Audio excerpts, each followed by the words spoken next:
김영애 여사에게 아들 민주는 세상의 전부였다. 홀로 된 지 오래였지만 대기업 부장으로 승승장구하는 외동아들 덕분에 영희 여사는 늘 당당했다.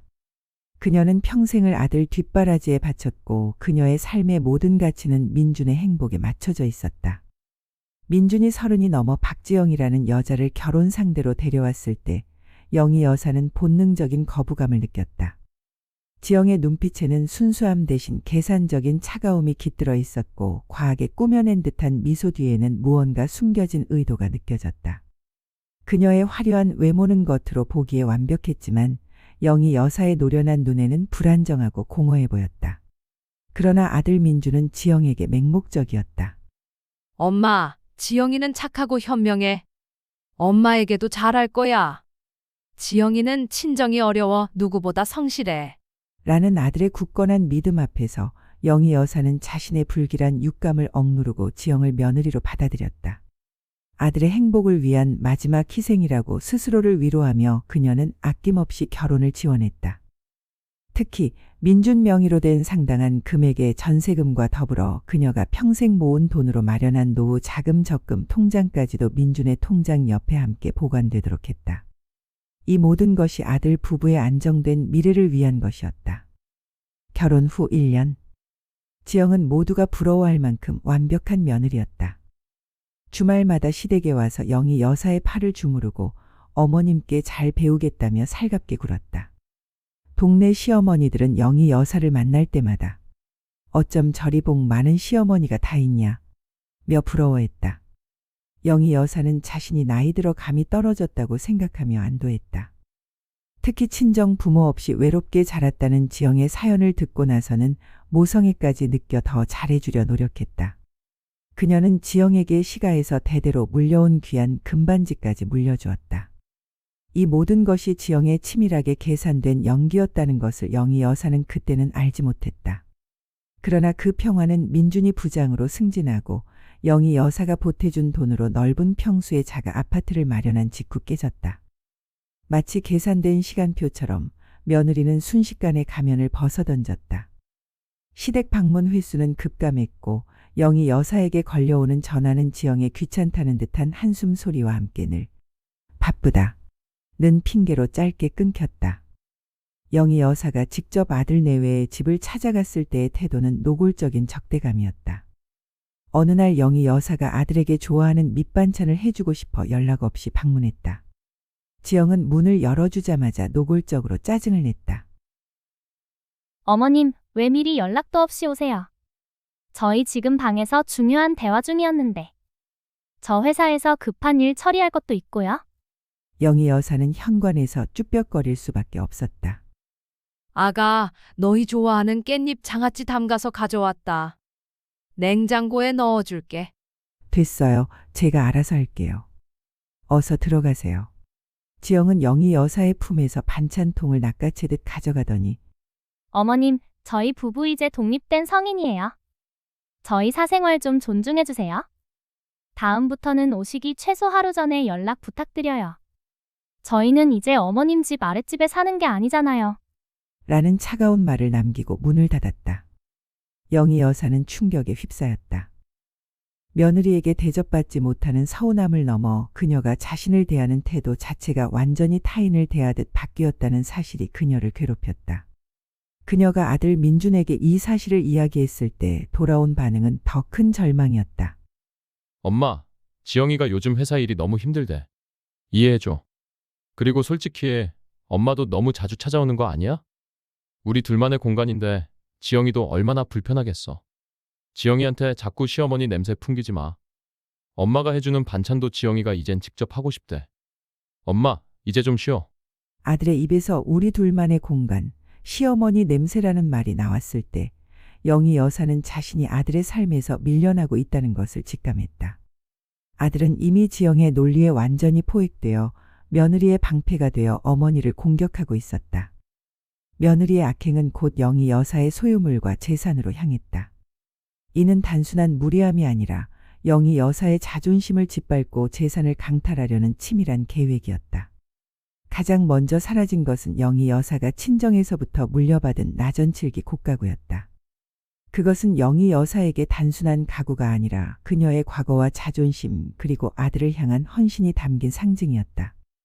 어느 주말 영희 여사가 용기를 내어 아들 내외의 집에 갔을 때 곡가구가 있던 자리는 지영이 산 값비싼 대리석 장식장으로 바뀌어 있었다.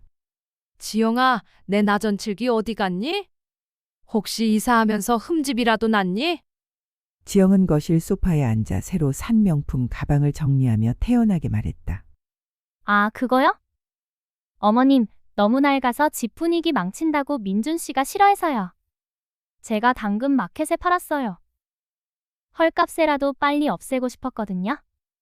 한 20만 원 받았나? 그 돈으로 민준 씨 넥타이 하나 샀어요. 어머님 생각해서 그런 거죠. 요즘 누가 그런 촌스러운 걸 써요? 그리고 어머님, 그 금반지도 좀 돌려주세요. 제가 매일 차고 다니기엔 너무 투박해서요. 제가 디자인 바꿔서 다시 차고 싶어요. 어머님이 아껴서 주신 거니까 제가 더 예쁘게 바꿔서 아낄게요.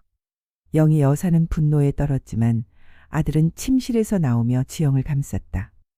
엄마, 지영이가 센스 있게 해준 거잖아. 이제 트렌드에 좀 맞춰야지. 왜 맨날 지영이만 가지고 그래? 나전칠기 그 냄새 때문에 머리 아팠단 말이야.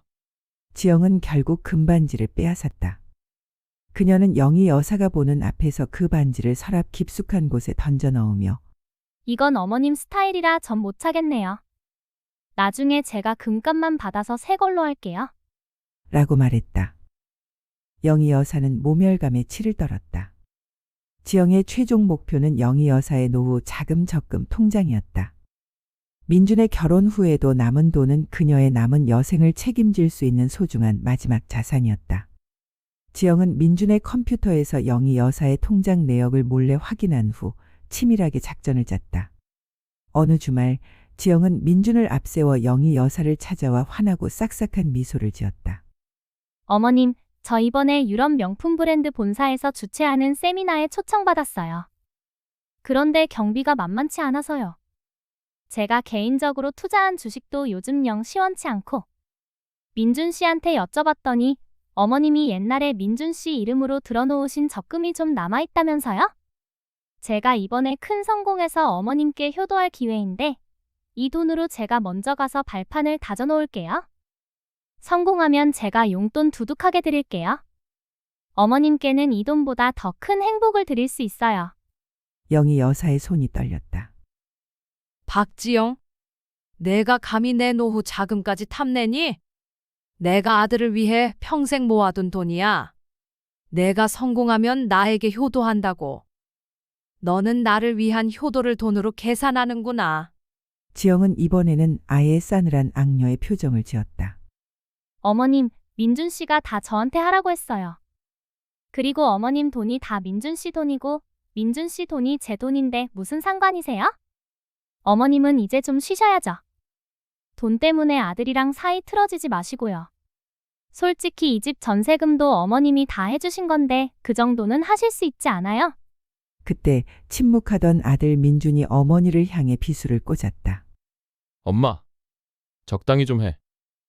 지영이한테 왜 이래? 엄마가 늙어서 더 예민해진 것 같아. 그리고 솔직히 그 돈, 저 어릴 때부터 제 이름으로 넣은 돈 아니야? 내 돈이야. 이제 와서 엄마가 다 쓰려고 하는 건 욕심이지. 그냥 이제 엄마 혼자 편하게 살아. 우리 집에서 이제 그만 나가줘. 이 집 전세금도 엄마가 해준 거라면서 매일 생색내는 거 지긋지긋해. 지영이한테는 엄마가 짐이야. 영희 여사는 자신이 평생을 바쳐 키운 아들의 입에서 내 집에서 나가라는 말을 들으리라고는 상상도 못했다. 그녀의 심장은 칼로 베이는 듯했고 수십 년의 회한과 분노가 복합적으로 밀려왔다. 며느리의 악행에 아들마저 자신을 버리자 영희 여사는 모든 감정을 삭히고 완전히 다른 사람처럼 차갑게 웃었다. 그래, 알았다. 내가 나가마. 민준아, 내가 오늘 나에게 한 말 평생 잊지 않으마. 내가 행복하게 살기를 바란다. 그녀는 지영을 똑바로 쳐다봤다. 그리고 박지영, 내가 내 아들을 차지한 데가 내가 반드시 받으러 올게. 그때는 내가 흘릴 눈물로 이 집을 가득 채워줄게. 기대해라. 너는 내 아들을 얻는 대신 너의 모든 것을 잃게 될 것이다. 내 가면은 내가 가장 자랑스러워하는 순간에 벗겨질 것이다. 영희 여사는 싸늘한 경고를 남기고 아들 내외의 집을 나섰다. 70평생 처음 느껴보는 배신감과 모멸감을 안고 오피스텔로 돌아온 그녀는 울지 않았다. 그녀의 마음속에는 복수심만이 가득했다. 그녀는 먼저 방 안에 있던 민준의 어린 시절 사진들을 하나하나 떼어내며 아들을 향한 맹목적인 사랑 대신 냉철한 의무감을 채워 넣었다. 아들을 구하고 며느리를 심판하는 것이 그녀의 남은 생의 유일한 목적이 되었다. 그녀는 창가에 앉아 밤하늘을 응시했다. 그리고 다음 날 아침 그녀는 평소 알고 지내던 박 여사에게 연락을 취했다. 박 여사의 아들 강철민에게 며느리 박지영의 뒷조사를 의뢰하기 위해서였다. 단순한 뒷조사가 아니었다. 지영이 민준과 결혼하기 위해 덮어버린 지영의 모든 것, 특히 그녀의 화려한 소비 생활을 가능하게 했던 금전적 배경에 대한 철저한 조사를 요청했다. 영희 여사는 자신의 오피스텔 보증금과 마지막 남은 소액 주식 계좌를 털어 강철민에게 거액의 착수금을 건넸다. 그녀의 복수는 이제 그녀의 모든 남은 재산을 건 도박이었다. 영희 여사가 쫓겨나듯 나온 아들 내외의 집은 그녀의 유년 시절을 보낸 낡은 동네에 있는 작은 오피스텔이었다.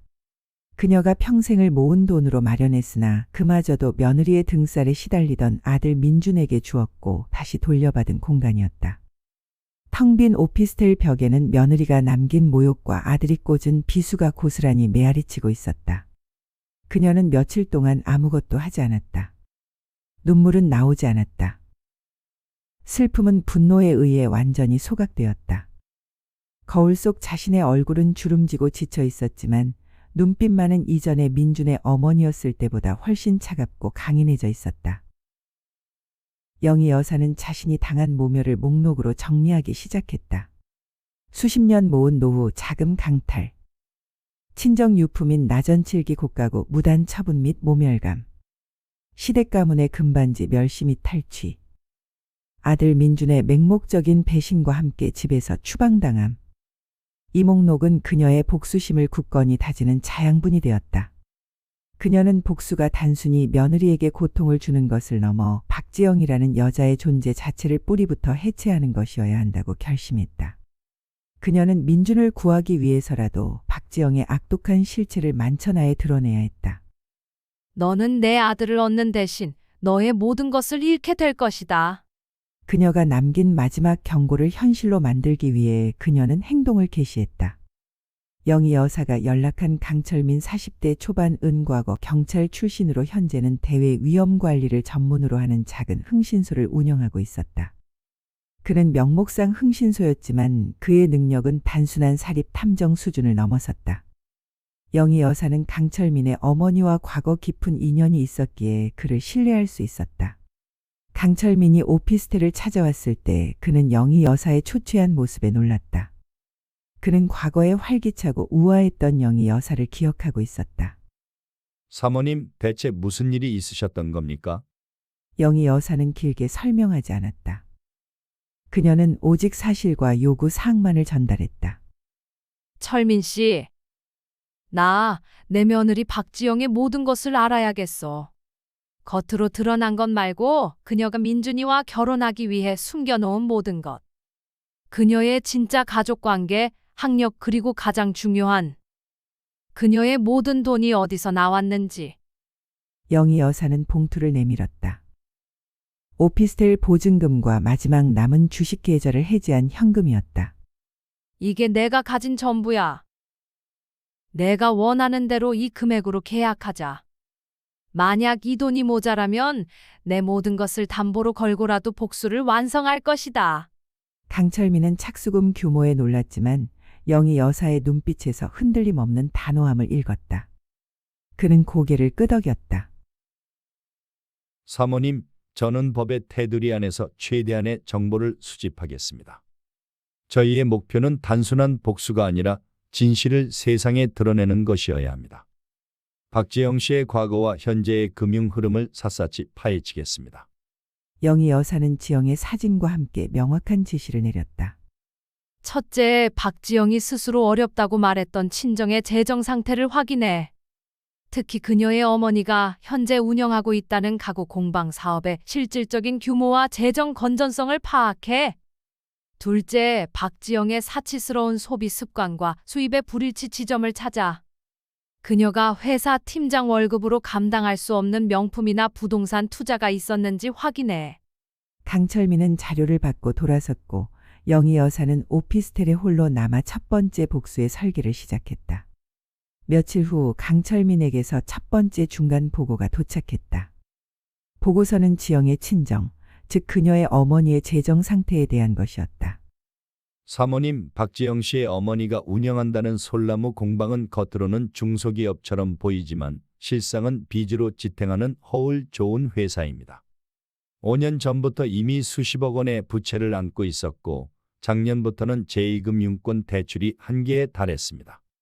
놀라운 점은 이 모든 부채가 박지영 씨와 남편 민준 씨의 이름으로 일부 연대 보증되어 있다는 점입니다. 영희 여사는 무서운 확신을 얻었다. 며느리가 민준에게 접근한 이유가 바로 이것이었다. 그녀는 민준의 안정적인 재력과 지위를 이용해 친정의 빚을 탕감하고 사업을 유지하려 한 것이다. 아들이 그녀의 꼭두각시가 되어 어머니의 노후 자금을 요구했던 이유도 이 거대한 빚을 막기 위해서였을 가능성이 컸다. 강철민 소장, 이 모든 서류를 민준이가 알지 못했습니까? 민준 씨는 단순한 사업 지원으로만 알고 있을 겁니다. 박지영 씨가 계약서를 치밀하게 조작했거나 민준 씨가 워낙 맹목적이라 내용을 제대로 확인하지 않았을 가능성이 큽니다. 연대보증 규모는 현재 민준 씨의 재력만으로도 감당하기 어려운 수준입니다. 박지영 씨는 지금 민준 씨를 친정 빚의 방패막이로 쓰고 있습니다. 영희 여사는 손이 떨렸다. 자신의 아들이 그 악독한 며느리의 빚을 갚기 위해 평생을 노예처럼 살게 될지도 모른다는 생각에 가슴이 무너졌다. 이 사실을 알리는 것만으로도 복수의 50%는 달성될 것이었다. 그러나 영희 여사는 서두르지 않았다. 이 사실 하나만으로 지영은 민준과의 이혼 후에도 빠져나갈 구멍을 만들 것이다. 강철민은 두 번째 조사 결과인 박지영의 개인 재산 및 소비 패턴 분석 결과를 가져왔다. 박지영 씨는 대기업 마케팅 팀장으로 상당한 고액 연봉자이지만 그녀의 연봉만으로는 설명할 수 없는 소비 패턴이 있습니다. 그녀가 현재 소유하고 있는 명품 가방과 시계의 가치만 해도 수억 원에 달하며 특히 3년 전 구매한 오피스텔은 계약 당시 지영 씨의 소득 수준으로 감당하기 힘든 금액이었습니다. 중요한 것은 그 오피스텔 계약금의 출처입니다. 강철민은 사진 한 장을 영희 여사에게 건넸다. 이 오피스텔 계약금 2억 원이 입금된 계좌는 이강훈이라는 사람의 명의였습니다. 그는 현재 IT 업계에서 작은 회사를 운영하는 사업가입니다. 박지영 씨의 결혼 전 스폰서였을 가능성이 높습니다. 그리고 박지영 씨의 휴대폰 문자 기록에는 이강훈에게 수시로 도와달라, 민준 씨에게 말할까 봐 무섭다는 식의 협박성 문자를 보낸 기록이 남아 있습니다. 영희 여사는 순간적으로 심장이 멎는 듯했다. 그녀의 며느리는 단순한 물질적인 욕심쟁이가 아니라 과거의 치부를 이용해 현재의 재정적 기반을 흔드는 악랄한 사기꾼이었다. 영희 여사는 책상 위에 놓인 작은 액자를 바라보았다. 민준과 지영의 결혼 사진이었다. 완벽하게 행복해 보이는 두 사람의 모습 뒤에 숨겨진 악취나는 진실.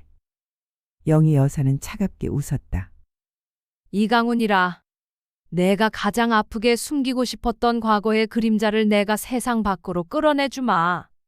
철민 씨, 이강훈의 모든 동선과 그가 박지영에게 협박받고 있다는 증거를 더 확보해 주세요. 그리고 이 모든 것이 민준이에게 전달될 수 있는 결정적인 순간을 준비해야 합니다. 영희 여사는 며느리에게 쫓겨났을 때 남겨온 민준의 명품 시계를 떠올렸다. 시계 뒷면에 새겨진 문구, 그리고 그 시계와 함께 찍었던 사진. 그녀는 그 복수의 씨앗을 이제 며느리의 일상에 뿌릴 때가 왔음을 알았다. 그녀는 며느리의 심리적 안정감을 완전히 파괴할 첫 번째 심리전을 준비했다. 며느리 박지영은 시어머니를 쫓아낸 후 며칠간 평온한 나날을 보냈다. 시어머니의 노후 자금 통장까지 손에 넣었으니 친정 어머니의 급한 사업 자금 일부를 메꿀 수 있게 되었다. 그녀는 남편 민준을 더욱 맹목적인 사랑으로 포장하며 휘둘렀고 민주는 어머니에게 했던 모진 말을 후회하면서도 아내에게만 의지했다. 지영은 회사에서도 승승장구했다. 마케팅 팀장으로서 진행한 대형 프로젝트가 성공을 눈앞에 두고 있었고 그녀는 곧 있을 임원 승진을 확신했다. 그녀의 성공은 그녀가 과거의 모든 치부를 덮고 이 사회의 성공한 구성원으로 인정받는 증표와 같았다. 바로 그때 영희 여사가 던진 첫 번째 심리적 압박이 그녀의 일상에 균열을 내기 시작했다. 지영이 가장 아끼는 명품 시계가 사라졌다. 시계는 민준이 준 것이었지만 지영은 그 시계가 사실상 자신에게는 성공과 지위의 상징이었기에 매일 차고 다녔다. 그녀는 아무리 찾아도 시계를 발견할 수 없자 집안일을 돕는 아주머니에게 짜증을 냈지만 아주머니는 결백을 주장하며 그날로 일을 그만두었다. 며칠 후 시계가 다시 돌아왔다. 그것은 지영의 화장대 위에 놓여 있었는데 시계가 놓여 있던 자리는 평소 지영이 아끼던 명품 화장품 샘플들이 담긴 작은 상자 위였다. 지영은 시계를 들었다. 그리고 시계 뒷면을 본 순간 그녀의 심장은 쿵 떨어졌다. 시계 뒷면에는 민준의 이름 대신 이강훈이라는 세 글자가 선명하게 새겨져 있었다. 말도 안 돼. 민준 씨 시계에 왜 이강훈 이름이? 그녀는 자신이 시계를 분실한 적도 없고 시계 뒷면을 열어본 적도 없었다는 사실을 깨달았다. 누군가 자신의 집에 침입하여 시계를 가져갔고 시계 뒷면에 각인을 지우고 이강훈을 새긴 후 다시 가져다 놓은 것이다. 이강훈은 지영의 결혼 전 그녀의 사치스러운 생활을 지원해 주던 IT 회사 사장이자 스폰서였다. 그는 지영이 민준과의 결혼으로 성공하자 버림받았지만 지영은 그와의 관계가 세상에 드러날까 두려워 지속적으로 그에게 협박성 연락을 해왔었다. 이강훈과의 관계는 그녀의 가장 치명적인 약점이었다. 지영은 이강훈에게 바로 연락을 했지만 그의 전화는 이미 착신 금지 상태였다. 그녀는 극심한 불안에 시달리며 온종일 집안을 서성였다. 누구야? 누가 내 뒤를 쫓고 있는 거지? 이강훈인가? 아니면 설마 시어머니? 오피스텔에 은둔해 있던 영희 여사는 강철민의 보고를 받고 지영의 심리적 붕괴를 예상하며 냉정하게 다음 단계를 준비하고 있었다. 강 소장, 첫 번째 경고는 성공적으로 전달되었습니다. 이제 심리적 압박과 함께 아들을 구할 준비를 해야 합니다. 영희 여사가 가장 우려하는 것은 아들 민준이 지영에게 휘둘려 회사 자금을 횡령하는 것이었다. 민준은 평생 성실하게 살아왔지만 지영의 과도한 소비를 감당하고 지영의 어머니 사업체까지 지원하면서 이미 빚더미에 올라 있었다. 강철민의 초기 조사 결과 민준이 회사 자금에 손을 대는 것은 시간 문제임을 보여주고 있었다. 민준이 다니는 대기업은 보안이 철저했고 영희 여사가 직접 접근할 수는 없었다. 그녀는 강철민에게 아군을 찾아 민준의 회사 내부 상황을 파악하라고 지시했다. 민준이의 회사 내부 상황을 파악해야 합니다. 특히 민준이가 최근 진행하는 친환경 신제품 개발 프로젝트의 재정 상태를 확인해 주세요. 그리고 민준이에게 개인적인 도움을 줄 수 있는 하지만 지영이에게는 배척당한 아군을 찾아야 합니다. 강철민은 며칠 동안 민준의 회사 주변을 탐문했고 민준의 팀원 중 한 명인 정우진 대리에 대한 정보를 가져왔다. 정우진 대리는 민준 씨의 입사 동기로 능력은 출중하지만 박지영 씨에게 찍혀서 여러 번 인사 불이익을 당했습니다. 박지영 씨가 민준 씨에게 저 대리 때문에 팀 분위기가 안 좋다며 험담을 했고 민준 씨는 아내의 말을 듣고 정 대리를 핵심 프로젝트에서 배제했습니다. 정 대리는 현재 소외감과 억울함이 극에 달해 있습니다. 영희 여사는 직감적으로 정 대리가 아들을 도울 수 있는 유일한 아군임을 알았다. 그는 며느리에게 억울하게 당한 경험이 있었고 민준에게는 동기애가 남아있을 가능성이 컸다. 영희 여사는 직접 정우진 대리를 만났다. 그녀는 자신이 민준의 어머니임을 밝히지 않고 신분을 숨긴 채 정 대리에게 접근했다. 영희 여사는 강철민에게 미리 파악한 정 대리의 어려움을 먼저 언급하며 신뢰를 쌓았다. 정우진 대리님, 저는 민준 씨의 어머니와 가까운 사람입니다. 제가 알기로 민준 씨가 최근 마케팅 팀장 박지영 때문에 회사 생활이 많이 힘들고 심지어 재정적으로도 큰 위기에 처한 것 같더군요. 특히 박 팀장이 정 대리님을 험담하여 프로젝트에서 배제시킨 사실도 알고 있습니다. 대리님은 억울함을 풀 기회입니다. 정우진 대리는 영희 여사의 정확한 정보에 놀랐다. 무슨 말씀이신지. 제가 민준이 형에 대해 뭘 안다고요? 영희 여사는 단도직입적으로 말했다. 민준이가 최근 회사 프로젝트 자금의 일부를 사적으로 유용하려 한다는 내부 소문이 있습니다. 당신은 민준이의 동기이자 이 회사를 아끼는 사람입니다. 민준이에게 도움을 주지 않으면 민준이는 회사에서 횡령으로 쫓겨날 것이고 박 팀장도 책임을 민준이에게 돌리고 빠져나갈 겁니다. 당신은 박 팀장에게 당한 억울함을 풀고 민준이도 구할 기회입니다. 모든 것은 비밀로 유지될 것입니다. 저를 믿으세요. 정우진 대리는 오랫동안 망설였다. 배신감과 동기에 그리고 박지영에게 복수하고 싶은 마음 사이에서 갈등했다. 하지만 영희 여사의 눈빛은 흔들림이 없었다. 그녀의 진심은 아들을 구하려는 절박함과 동시에 정당한 방법으로 악인을 심판하려는 의지였다. 좋습니다. 제가 민준이 형의 최근 회계 자료에 접근할 수 있습니다. 형이 지영 누나에게 얼마나 휘둘리고 있는지, 회사 자금에 손을 댔는지 안 댔는지 제가 확인해 보겠습니다. 하지만 만약 형이 횡령을 저지른다면 저는 형을 돕지 않을 것입니다. 횡령이 확인되면 그 사실을 알려주십시오. 횡령을 저질렀다면 민준이는 죄를 뉘우쳐야 합니다. 하지만 그 전에 박지영의 악행을 먼저 드러내야 합니다. 민준이의 횡령을 막을 마지막 기회도 될 수 있습니다. 영희 여사는 정 대리와 손을 잡았다. 복수를 위한 내부 침투가 성공한 순간이었다. 박지영의 심리적 압박은 극에 달했다. 그녀는 이강훈이 자신을 협박하는 것이라 확신하고 있었고 언제 민준에게 모든 것을 폭로할지 모른다는 공포에 시달렸다. 이 공포에서 벗어나기 위해서는 더 큰 돈이 필요했다. 돈으로 이강훈의 입을 막고 친정 어머니의 빚까지 정리해야 한다고 생각했다. 지영은 민준을 닥달하기 시작했다. 민준 씨, 당신이 진행하는 친환경 프로젝트, 자금 규모가 크잖아. 그중 일부, 2억만 잠깐 썼다가 일주일 안에 돌려놓을 수 없겠어?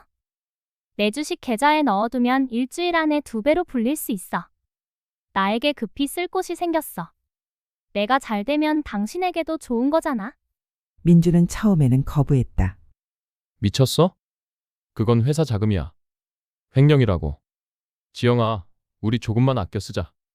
어머니 노후 자금도 해결해야 하고 우리 집 대출도 갚아야 하잖아. 지영은 히스테리컬하게 반응했다. 어머니? 당신 어머니가 나에게 협박하고 있어. 나를 쫓아내고 우리 관계를 망치려고 한다고. 당신은 나를 못 믿어?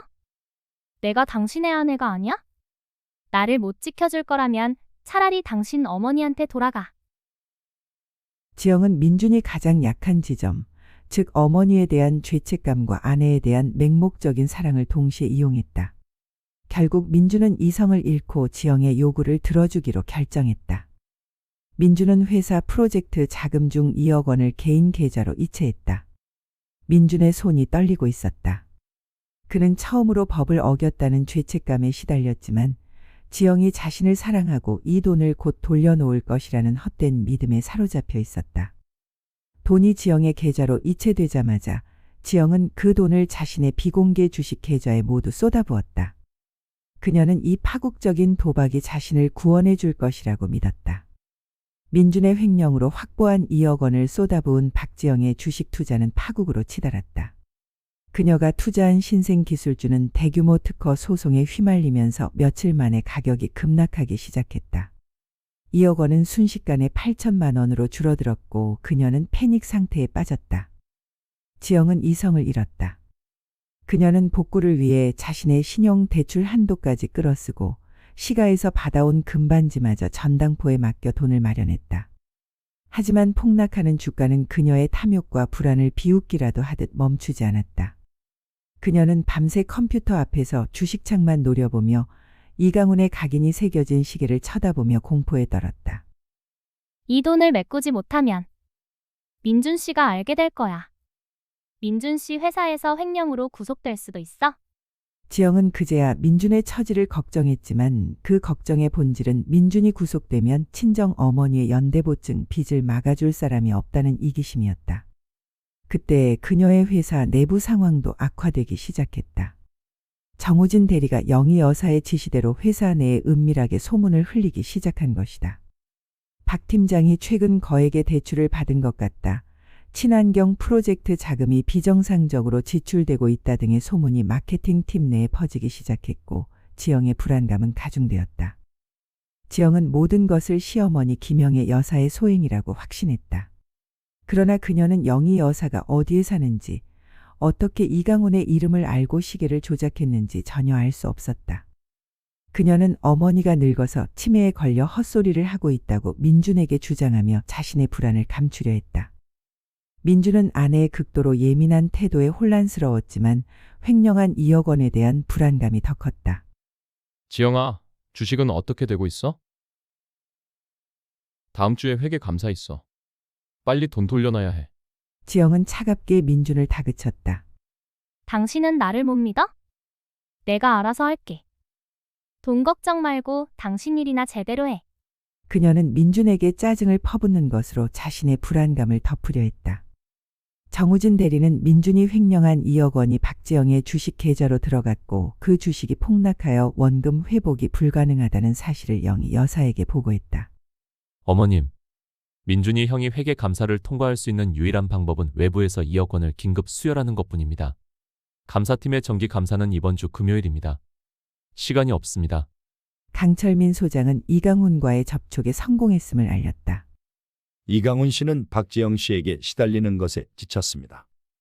그는 자신의 과거를 묻어주는 대가로 박지영 씨의 파멸에 협조하기로 했습니다. 이강훈 씨는 박지영 씨와의 모든 관계 증거 문자, 영상, 금융 거래 내역들 저희에게 넘겼습니다. 영희 여사는 이제 모든 것을 갖추었다. 며느리가 무너질 명분 이강훈 스캔들과 아들이 무너질 위기 횡령을 한 번에 해결할 수 있는 자금. 영희 여사는 강철민과 정우진에게 최종적인 지시를 내렸다. 철민 씨, 이강훈 씨에게 약속하십시오. 박지영이 완전히 심판받는 순간 이강훈 씨에 대한 모든 자료는 영구 폐기될 것입니다. 그리고 민준이와 지영이를 이강훈과 3자 대면할 수 있는 자리를 준비해 주십시오. 민준이에게는 마지막으로 중요한 가족 회의라고 말하고 박지영에게는 이강훈이 협박 내용을 이야기하고 싶어 한다고 흘리십시오. 장소는 회계 감사 직전인 금요일 오후 7시 민준이 회사 근처 호텔 라운지입니다. 정 대리, 당신은 내일 감사팀이 감사에 들어갈 시각에 맞춰 민준이에게 형이 횡령한 사실이 감사팀 귀에 들어갔다는 내용의 익명 문자를 보내십시오.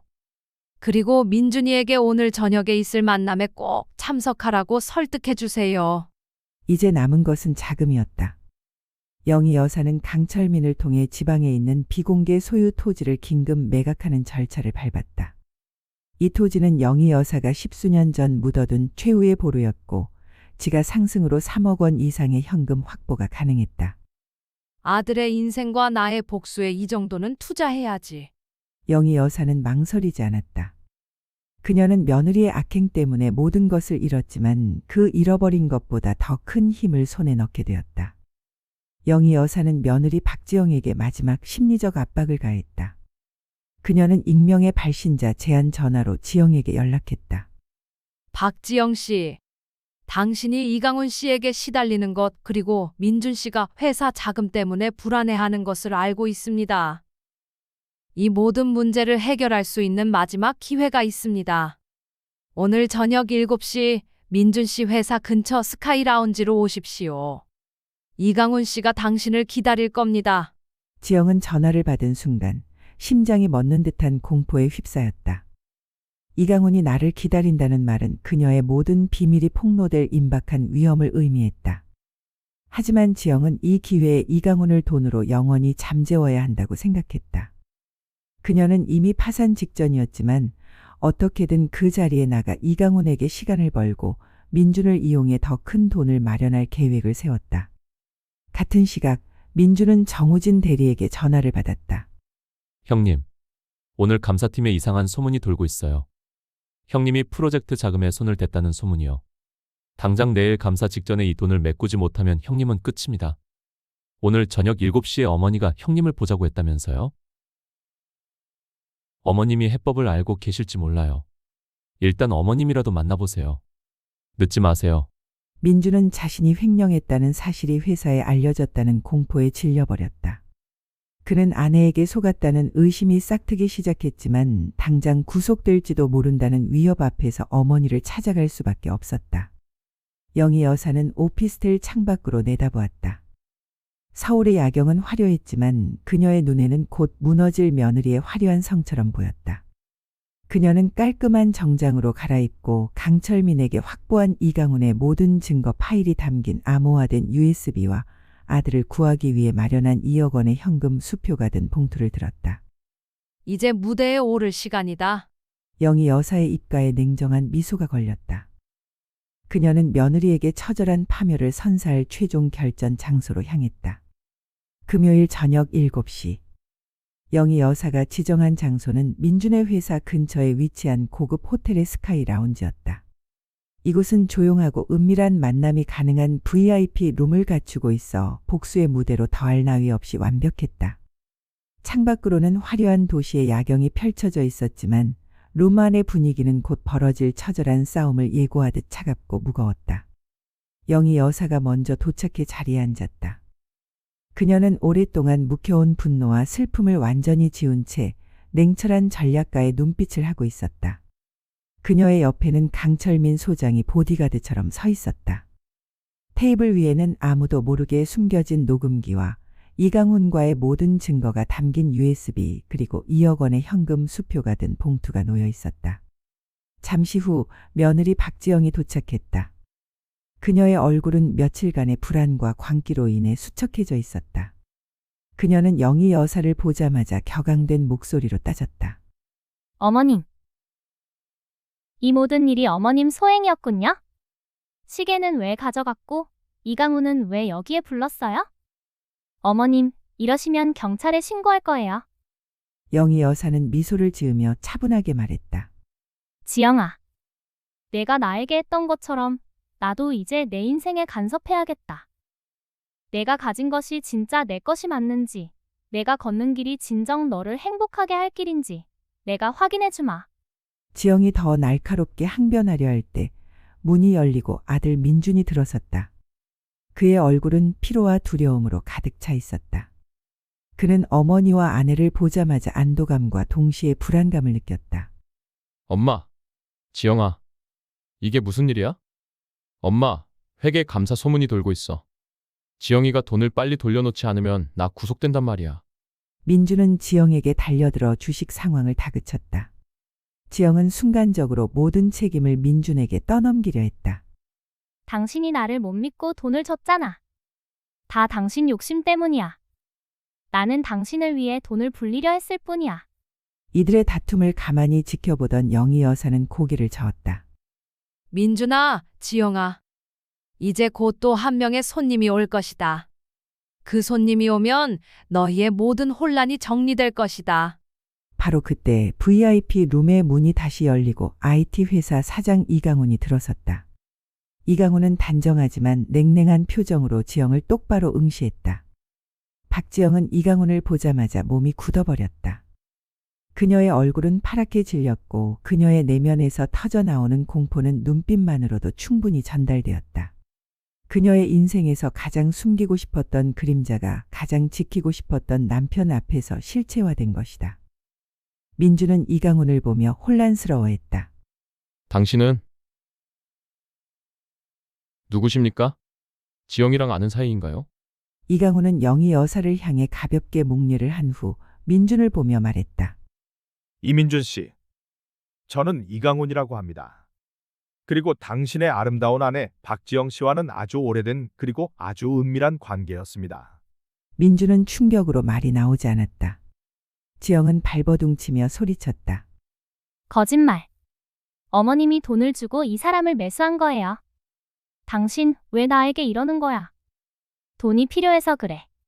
영희 여사는 차분하게 녹음기를 작동시킨 후 민준에게 이강훈과의 모든 증거가 담긴 USB를 건넸다.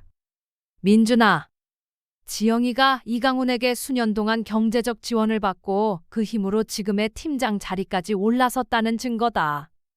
이강훈은 내가 지영이와 결혼하기 직전까지 그녀의 스폰서였다. 그리고 결혼 후에도 지영이는 너를 이용해 이강훈을 협박하여 돈을 뜯어냈다.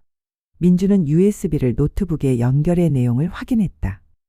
자신의 아내가 이강훈에게 보낸 협박성 문자 그리고 낯뜨거운 사진과 영상. 민주는 지영을 믿었던 자신의 어리석음과 어머니에게 무자비했던 자신의 행동에 대한 처절한 후회로 몸부림쳤다. 그는 지영을 향해 혐오와 경멸이 뒤섞인 눈빛을 던졌다. 박지영, 당신이 나한테 어떻게 이럴 수 있어? 당신은 나를 사랑한 게 아니었어. 당신은 내 지위와 돈 그리고 우리 어머니의 모든 것을 탐낸 악마였어. 지영은 마지막까지 거짓으로 빠져나가려 했다. 아니야. 민준 씨, 내가 당신을 얼마나 사랑했는데. 다 과거의 일이야. 나도 협박당한 거야. 민준 씨, 믿어줘. 영희 여사는 지영의 필사적인 변명을 차갑게 잘라냈다. 사랑? 박지영, 내가 민준이를 사랑했다면 너의 친정 어머니의 수십억 원대 빚을 민준이 이름으로 연대 보증하게 하지는 않았겠지. 영희 여사는 강철민에게 받은 친정 어머니 사업체의 부채 현황과 민준의 연대보증 서류 사본을 테이블 위에 펼쳤다. 이것 봐라. 민준이 너는 지영이 어머니의 사업을 돕는다고 믿었지만 이 서류에 따르면 너는 이미 내 장인 사업체의 거대한 빚의 연대보증인으로 서명했다. 내가 지영이에게 횡령한 2억 원을 주었든 말든, 내가 이혼하든 말든, 내가 이 회사에 남아있든 아니든 너는 내 아내 친정 빚을 평생 갚아야 할 처지가 된 것이다. 내 아내 박지영이 너를 독사처럼 물어뜯어 너의 모든 것을 파괴한 것이다. 민주는 연대보증 서류 사본을 보고 충격으로 주저앉았다. 그는 자신이 지영에게 맹목적인 사랑을 바친 대가가 어머니의 노후 자금 강탈과 자신의 커리어 그리고 평생의 빚더미라는 사실을 깨달았다. 그는 그제야 지영이 왜 그렇게 돈에 집착했고 자신을 닥달했는지 이해했다. 박지영은 더 이상 숨길 곳이 없었다. 그녀의 가면은 완전히 벗겨졌다. 그녀는 분노와 좌절감으로 영희 여사에게 달려들려 했다. 어머니, 당신은 악마예요. 당신이 내 인생을 망쳤어. 강철민 소장이 재빨리 그녀를 저지했다. 영희 여사는 일말의 동정심도 없는 눈으로 지영을 응시했다. 나를 악마라고 부르기 전에 내가 내 남편에게 한 짓을 봐라. 이강훈 씨, 오늘 이 자리에 증인이 되어주셔서 감사합니다. 약속대로 박지영의 심판과 동시에 이민준 부부의 이혼이 성립되면 당신에 대한 모든 자료는 안전하게 처리될 것입니다. 이강훈은 고개를 끄덕였다. 그는 지영을 향해 내가 나를 이용하려 했을 때부터 내 운명은 정해진 거였어. 라는 말을 남기고 자리를 떠났다. 민주는 무너진 자존심과 현실의 냉혹함 앞에서 오열했다. 그는 모든 것이 끝났다고 생각했다. 내일 회계감사, 횡령, 구속 그리고 평생을 짊어져야 할 장인 집의 빚. 영희 여사는 그런 아들 앞에서 차분하게 현금 수표가 든 봉투를 내밀었다. 민준아, 이 봉투에는 2억 원이 들어있다. 내가 횡령한 돈을 메꾸고도 남을 금액이다. 내일 아침 회계감사 직전에 이 돈을 회사 계좌에 넣어라. 그리고 회사에는 솔직하게 보고해라. 내가 아내에게 속아 사적으로 자금을 유용하려 했지만 즉시 회수했음을 밝히고 정직 처분을 받아라. 민주는 고개를 들었다. 엄마, 이 돈은 어디서 났어요? 엄마 돈 다 지영이가. 내가 나에게 해준 모진 말과 달리 엄마는 너를 완전히 버릴 수 없었다. 이 돈은 내가 모르던 엄마의 비공개 부동산을 처분한 돈이다. 내가 횡령범으로 구속되는 것은 박지영의 복수 계획에 협조하는 것이다. 엄마는 내가 죗값을 치르되 다시 일어설 기회는 줘야 한다고 생각했다. 이 돈으로 내 목숨을 건졌다고 생각해라. 민주는 어머니의 발밑에 엎드려 오열했다. 엄마, 죄송해요. 제가 정말 잘못했어요. 어리석은 저를 용서해 주세요. 영희 여사는 아들의 등을 쓸어주었다. 아들이 며느리의 도구로부터 완전히 해방되고 자신의 잘못을 뼈저리게 후회하는 것. 이것이 그녀의 복수에서 아들을 향한 유일한 답이었다. 그때 박지영은 재빨리 주식 계좌 앱을 확인했지만 2억 원은 이미 5천만 원도 남지 않은 상태였다. 돈도 남편도 지위도 모두 잃었음을 깨달은 그녀는 비틀거리며 호텔 라운지를 뛰쳐나갔다. 영희 여사는 변호사와 함께 경찰을 불렀다. 박지영 씨는 남편 이민준 씨의 회사 자금을 횡령하도록 교사했고 결혼 전후로 이강훈 씨를 협박하여 금전을 갈취했습니다. 증거는 모두 확보되었습니다. 이 여자를 공갈 협박, 횡령 교사죄로 고소합니다. 박지영이 엘리베이터 앞에서 경찰에 체포되는 순간 그녀는 절규하며 영희 여사를 노려보았다. 영희 여사는 그 눈빛에 흔들림 없이 차가운 승자의 미소를 보냈다. 내가 흘릴 눈물로 이 집을 채워주겠다고 했지. 이제 내 눈물은 너의 감옥 생활을 적셔줄 거다. 너는 내 아들을 얻는 대신 내 모든 것을 잃었다. 이것이 악독한 며느리를 길들이는 방법이다. 박지영은 호텔 앞에서 체포된 후 구치소에 수감되었다. 영희 여사가 제시한 증거는 너무나 명백하고 치명적이었다. 이강훈과의 금융거래 내역 및 협박 문자 기록은 공갈죄의 증거가 되었고 민준에게 횡령을 종용하고 그 자금을 주식 도박에 사용한 사실은 횡령 교사죄의 명백한 근거가 되었다. 영희 여사는 지체 없이 변호사를 선임하여 이혼 소송과 형사 고소를 진행했다. 변호사는 이강훈의 진술과 함께 영희 여사가 수집한 모든 자료를 법원에 제출했다. 지영은 자신의 명성을 지키기 위해 발버둥 쳤다. 그녀는 경찰 조사와 법정에서 시어머니의 질투와 시기 때문에 조작된 사건이며 이강훈은 전 남자친구일 뿐 스폰서가 아니었다. 고 주장했다. 그러나 그녀가 이강훈에게 보낸 구체적인 협박 내용과 민준의 횡령 자금 사용처가 드러나면서 그녀의 모든 변명은 힘을 잃었다. 지영의 친정 어머니는 딸을 구하려 했지만 연대보증 문제로 인해 이미 자신의 사업체마저 파산 위기에 몰려 있었다. 딸을 위해 영희 여사에게 애원할 처지도 되지 못했다. 이혼 소송은 영희 여사의 압도적인 승리였다. 재판부는 박지영의 혼인 파탄 책임이 100%라고 판단했으며 그녀의 부정행위와 재산 형성 기여가 없음을 인정했다. 지영은 민준의 재산에 대한 일체의 권리를 상실했고 심지어 민준의 명의로 된 친정 빚의 연대보증 책임은 그대로 민준에게 남게 되었다. 다만 영희 여사는 민준의 피해를 최소화하기 위해 연대보증 채무에 대한 법적 대응을 별도로 준비했다. 형사 재판 결과는 더 혹독했다. 공갈죄 및 횡령 교사죄로 박지영은 징역형을 선고받고 실형을 살게 되었다. 그녀가 그토록 자랑하던 대기업 마케팅 팀장이라는 지위는 한순간에 사라졌고 그녀의 이름 앞에는 전과자라는 주홍 글씨가 새겨졌다. 그녀가 탐욕으로 쌓아 올렸던 모든 성은 무너져 내렸다. 한편 민준은 어머니의 도움으로 횡령 사실이 외부에 크게 알려지는 것을 막을 수 있었다. 어머니가 건네준 2억 원의 현금 수표는 회계 감사 직전에 회사 계좌로 입금되었고 정우진 대리의 증언과 함께 민준은 회사의 모든 사실을 고백하고 자수했다. 민준은 아내의 교사로 인해 순간적으로 회사 자금에 손을 댔음을 인정했고 즉시 전액을 원상 복구한 점이 참작되었다. 회사는 민준을 구속 대신 중징계인 6개월 정직 처분을 내렸다. 대기업 부장으로서 그의 커리어는 심각한 타격을 입었지만 횡령범으로 사회에서 매장될 위기에서는 벗어날 수 있었다. 민준은 정직 기간 동안 매일 폐인처럼 지냈다. 그는 아내에게 받은 배신감보다 평생 자신을 위해 헌신한 어머니에게 자신이 얼마나 모질고 어리석었는지 뼈저리게 깨달았다. 어머니가 집에서 나가라고 했을 때 그는 아내의 거짓말에 속아 어머니의 진심을 짓밟았다. 그는 어머니의 오피스텔로 매일 찾아갔다.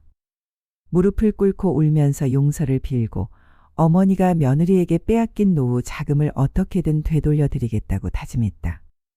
영희 여사는 아들의 방문을 막지 않았지만 그의 오열에 쉽게 응답하지도 않았다. 그녀는 아들이 자신의 잘못을 피상적으로 이해하는 것이 아니라 진정한 속죄와 자립의 의미를 깨닫기를 바랐다.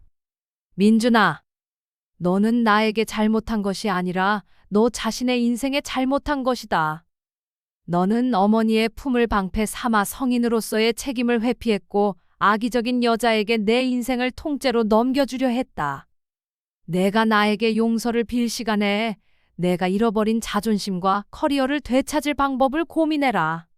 영희 여사는 아들이 가져온 고급 선물을 모두 거절했다.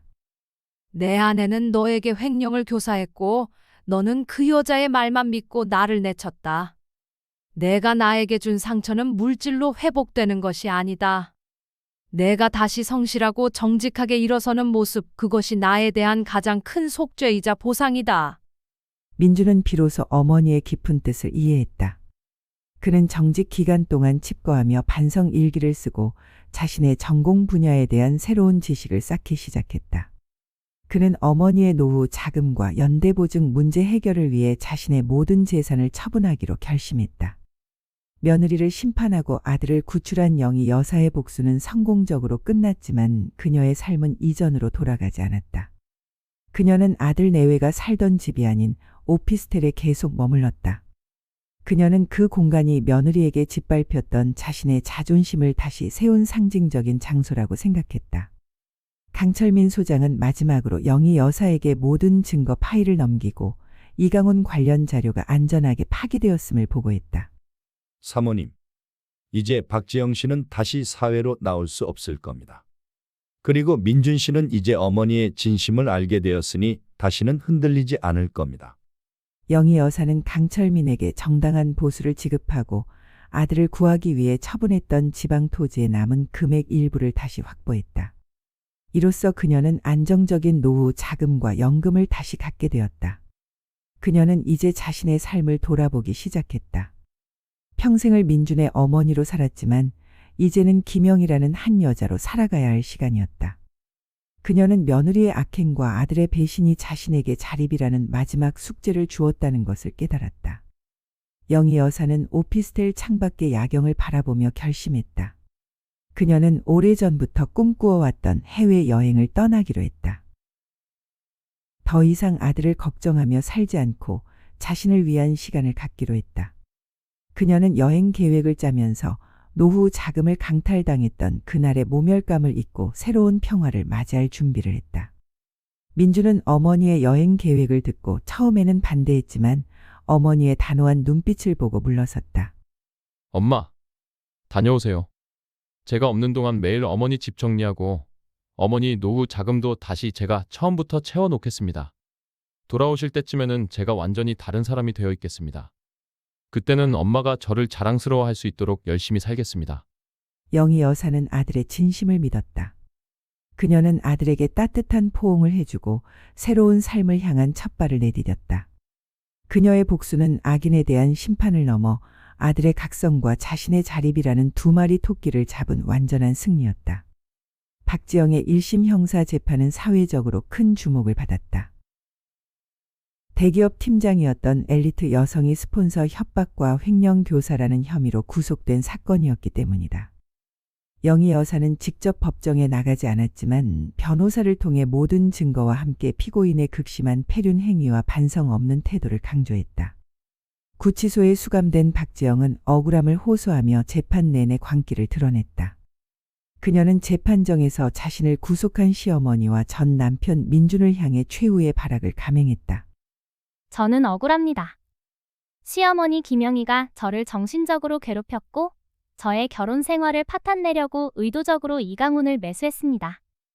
저는 남편을 사랑했을 뿐입니다. 모든 것은 김영희의 질투심 때문입니다. 지영은 민준과의 사적인 대화를 왜곡하여 민준이 자신의 주식 투자를 독려했다고 주장했고 친정 어머니의 연대보증 문제 역시 민준이 자발적으로 도와주려 했다고 거짓 진술했다. 그녀의 눈빛은 거짓으로 가득 차 있었지만 민준은 그녀의 뻔뻔함에 헛웃음만 나올 뿐이었다. 민준은 재판정에서 피고인을 마주할 때마다 과거 자신이 그토록 맹목적으로 믿었던 그녀의 가면이 얼마나 끔찍했는지 뼈저리게 느꼈다. 그는 법정에서 증언했다. 저는 박지영 씨의 말을 믿고 어머니를 내쳤고 회사 자금까지 유용하려 했습니다. 제가 어리석었습니다. 그러나 그녀는 저를 사랑한 것이 아니었습니다.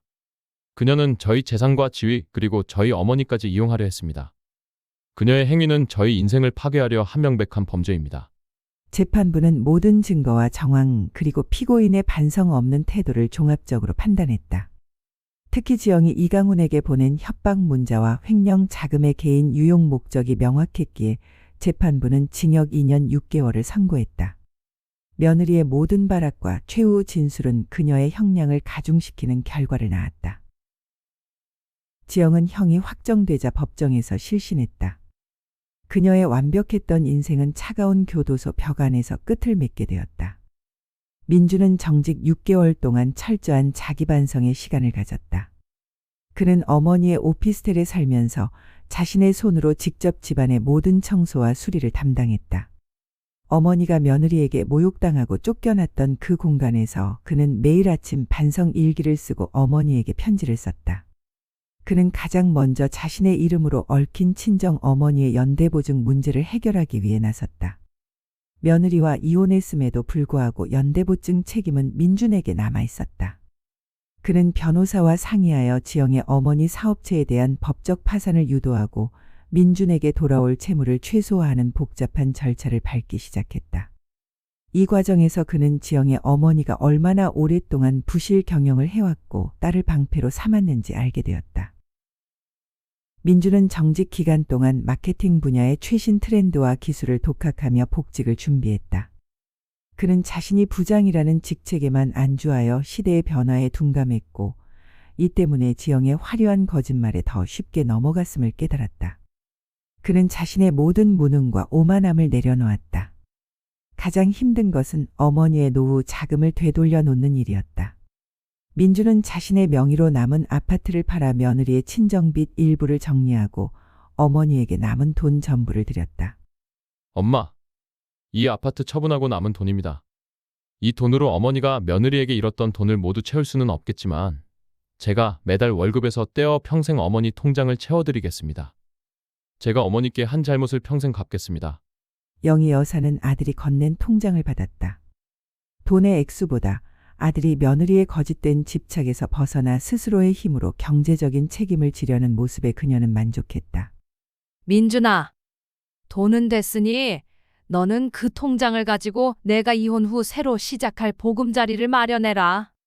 그리고 나에게 해준 약속대로 내가 다시 회사로 돌아가 더 정직하고 능력 있는 사람으로 인정받는 것, 그것이 내가 나에게 갚을 빚이다.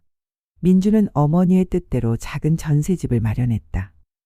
정직 처분 기간 동안 그는 경제적으로 완전히 바닥을 쳤지만 어머니와의 관계를 회복하고 자신의 삶을 재건하고 있다는 사실에 큰 위안을 얻었다. 영희 여사는 아들이 어느 정도 자리를 잡자 약속대로 해외여행길에 올랐다. 그녀는 스페인 남부의 작은 마을에서 한 달 동안 머물기로 했다. 그곳에서 그녀는 며느리의 그림자나 아들의 짐을 모두 내려놓고 자신만을 위한 시간을 가졌다. 그녀는 여행지에서 김영희라는 이름으로 불리며 새로운 사람들과 소통했다. 특히 그녀는 현지에서 작은 미술 전시회를 여는 한국인 은퇴 화가 장명호 씨를 만났다. 장 씨는 홀로 유럽 각지를 여행하며 그림을 그리는 사람이었다. 그는 영희 여사의 눈빛 속에 담긴 진한 고난과 강인한 의지를 읽어냈고 그녀에게 따뜻한 위로와 지적인 대화를 건넸다. 여사님 눈빛에는 슬픔보다 강한 의지가 있어요. 마치 폭풍을 이겨낸 나무 같군요. 영희 여사는 처음으로 자신의 이야기를 낯선 이에게 털어놓았다. 며느리의 악행, 아들의 배신, 그리고 처절했던 복수의 과정까지. 장명호 씨는 그녀의 이야기를 경청하며 말했다. 그것은 복수가 아니라 여사님이 잃어버렸던 자신의 가치와 아드님의 인생을 되찾은 구원의 과정이었습니다. 이제 여사님은 그 강인함으로 남은 인생을 스스로 행복하게 채울 자격이 있습니다. 장명호 씨와의 만남은 영희 여사에게 단순한 위로가 아니었다.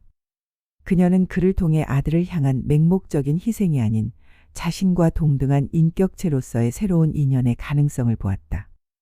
여행은 그녀의 인생에 새로운 활력과 설렘을 불어넣었다. 그녀는 스페인의 햇살 아래에서 다시 시작할 자신의 삶을 조용히 설계했다.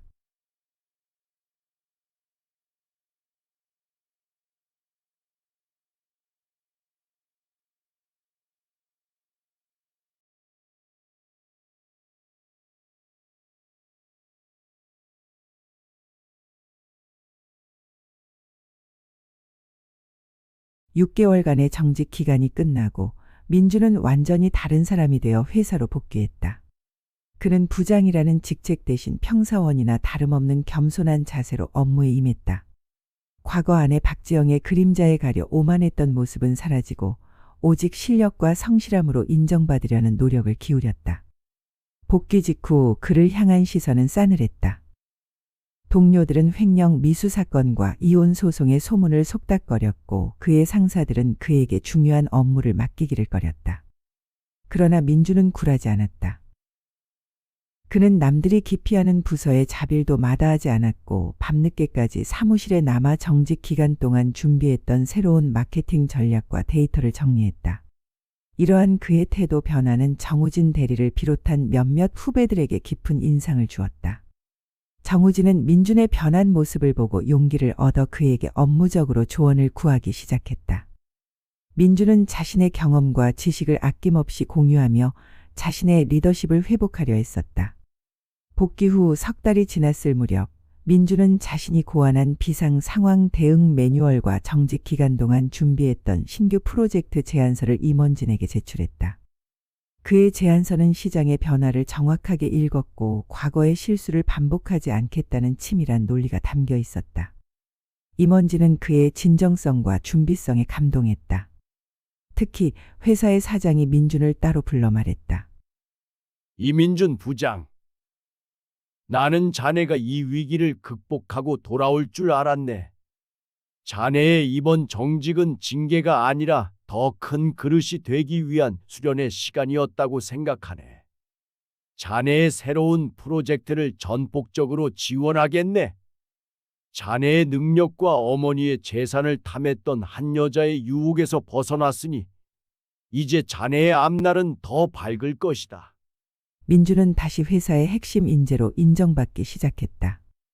그는 어머니의 노후 자금을 채우고 연대보증 채무를 해결하기 위해 더욱 필사적으로 일했고 일과 가정 그리고 어머니에 대한 자신의 역할을 재정립했다. 스페인의 작은 마을 영희 여사는 장명호 화가와의 관계를 심화시켰다. 장명호는 겉보기엔 자유분방해 보였지만 속으로는 깊은 책임감과 따뜻한 유머를 가진 남자였다. 매일 아침 두 사람은 함께 마을을 산책하며 그림을 그렸고 저녁에는 와인 한 잔을 기울이며 서로의 인생 이야기를 공유했다. 장명호는 영희 여사에게 그림을 가르치며 말했다. 여사님의 붓터치에는 주저함이 없어요. 복수를 계획했을 때처럼 인생도 그렇게 망설임 없이 그려나가야 합니다. 영희 여사는 장명호에게서 평생 남편과 아들을 위해 살았던 자신을 벗어던지고 여자 김영희로서의 존재 가치를 발견했다. 그녀는 그에게서 아들의 짐을 대신 짊어지려 했던 과거의 무게를 내려놓고 자신을 온전히 사랑하는 법을 배웠다. 두 사람은 서로에게 깊은 감정을 느끼기 시작했다. 어느 날 장명호는 그녀에게 작은 유화 한 점을 선물했다. 그림 속에는 스페인의 석양 아래 활짝 웃고 있는 영희 여사의 모습이 담겨 있었다. 영희 씨, 당신은 폭풍을 이겨냈고 이제 당신의 인생은 가장 아름다운 석양처럼 빛나고 있습니다. 한국으로 돌아가도 이 평화와 의지를 잊지 마세요. 그리고 나 당신의 인생의 새로운 동반자가 될 수 있을까요? 영희 여사는 그의 청혼을 즉시 받아들이지 않았다. 그녀는 아들과 복잡한 재정 문제를 완전히 정리한 후 당당하게 새로운 시작을 하고 싶었다. 하지만 그녀는 망설임 없이 장명호의 손을 잡았다. 장명호 씨, 나는 당신과의 인연을 축복으로 생각합니다. 내 인생의 자녀 문제를 모두 해결하고 돌아올게요. 그때는 이 김영희를 온전히 받아주세요. 영희 여사는 자신을 위한 두 번째 인생을 찾아냈다는 사실에 가슴 벅찬 희망을 느꼈다. 영희 여사가 스페인에서 평화를 찾고 있을 때 민주는 변호사를 통해 박지영에게 최종적으로 모든 상황을 전달했다. 첫째, 이민준과의 이혼이 최종 확정되었다는 사실. 그녀는 이제 법적으로 이민준의 아내가 아니었다. 둘째, 민준의 명의로 된 친정 빚의 연대보증 채무가 법적 파산 절차를 통해 최소화되었으며 민준이 이미 그 채무의 대부분을 자신의 재산으로 해결했음. 즉 박지영이 민준을 평생 빚더미에 묶어두려 했던 계획이 완전히 실패했음. 셋째, 민준이 회사에서 정직 처분을 받고 복직에 성공했으며 현재는 전보다 더 유능한 인재로 인정받고 있음. 그녀가 민준의 커리어를 파멸시키려 했던 계획마저도 실패했음. 이 소식은 옥중의 박지영에게 마지막 남은 희망마저 산산조각냈다. 그녀는 재산 강탈, 파멸 그리고 영원한 고통을 민준에게 안겨주려 했지만 결국 자신이 그 모든 것을 짊어지게 되었다. 그녀의 패배는 완벽했다. 그녀가 빼앗으려 했던 모든 것, 즉 민준의 커리어, 영희 여사의 평화 그리고 재산은 모두 제자리를 찾았거나 새로운 가치로 대체되었다. 지영은 차가운 감방 안에서 자신이 시어머니의 복수에 거대한 덫에 걸려들었음을 비로소 깨달았다. 그녀의 눈에서는 뜨거운 눈물이 아닌 공허한 광기만이 흘러나왔다. 계획했던 한 달간의 여행을 마친 영희 여사는 한국으로 돌아왔다. 공항에는 민준이 마중 나와 있었다. 민준은 어머니에게 꽃다발을 건네며 환하게 웃었다. 그의 눈빛은 과거의 나약함이 아닌 강한 책임감과 자신감으로 가득 차 있었다. 엄마, 고생하셨어요. 제가 준비한 새 집으로 가요. 민준은 어머니가 돌아오기 전 과거 며느리와 살았던 집을 정리하고 어머니 명의로 조용하고 햇살이 잘 드는 아담한 아파트를 새로 마련해 놓았다. 그는 더 이상 어머니에게 얹혀 사는 아들이 아니었다. 그는 어머니의 평화를 지킬 줄 아는 성숙한 아들로 거듭났다. 새 아파트에 들어선 영희 여사는 창밖을 바라보았다. 그녀의 복수는 끝났고 그녀의 아들은 구원받았으며 그녀의 인생에는 새로운 사랑의 가능성이 피어났다. 영희 여사는 아들의 손을 잡고 말했다.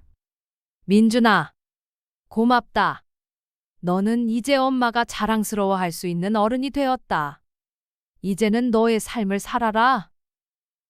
엄마는 엄마의 삶을 살겠다.